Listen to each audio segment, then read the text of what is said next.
It's fair to say that of the 22 players who will stand in the tunnel, stripped and ready for the flashbulbs, noise and color that goes with the razzmatazz of clubs football's most prestigious competition, that only one of them will have once taken on a seasonal job in a high street chain for a bit of extra money.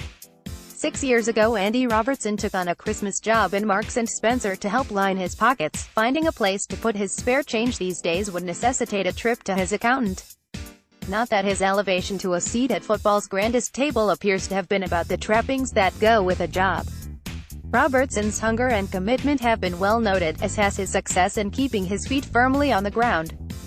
Both will augur well in the months to come, according to Paul Lambert, should he be successful in leading Liverpool's charge towards the greatest prize in the game.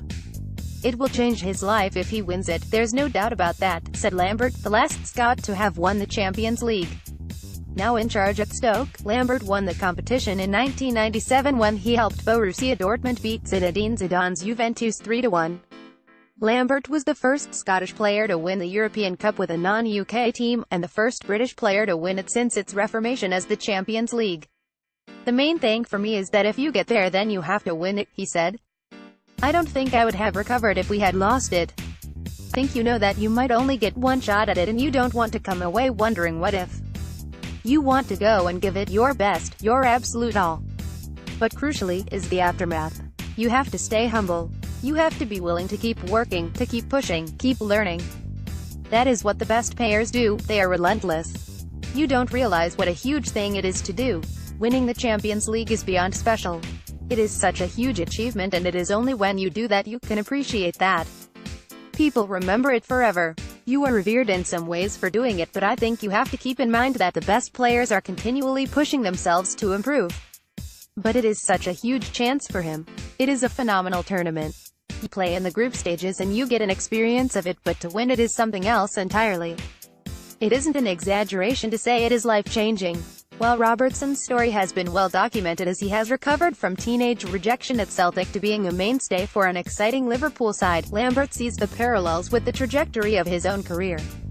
Having gone from Motherwell to Dortmund after catching the eye of legendary manager Ottmar Hitzfeld during a UEFA Cup tie against Dortmund the previous season, Lambert was reinvented in Germany. Forced to learn a new culture and language, forced a maturation as he became an ultra-professional. Lambert believes that Robertson's early disappointments were behind his driving force to reach the level he is at now. "I think you need that hunger," he said. "You can have all the ability in the world, but you need to have that desire to get better." He has clearly knuckled down and he is getting his rewards. It hasn't been an easy path for him, and you have to respect what he has done and how he has got there. He is still young. He is only 24, so there is so much still to come from him. It's fabulous for him, and it is great for Scotland too. When you think of the Scottish players to have won the tournament, it is breathtaking to see yourself in that company. But honestly, you really want him to go and win it now. From a Scottish point of view, that Robertson and Kieran Tierney both play the same position is a conundrum for Alex McLeish, the national manager, to contemplate. Tierney continues to impress in the position with Celtic. The 20-year-old has just won the Young Player of the Year award for the third successive year, but for Lambert, Robertson just edges it at the minute. Robertson has just got into a European final, but he is also playing in a league where he is being tested every single week, he said.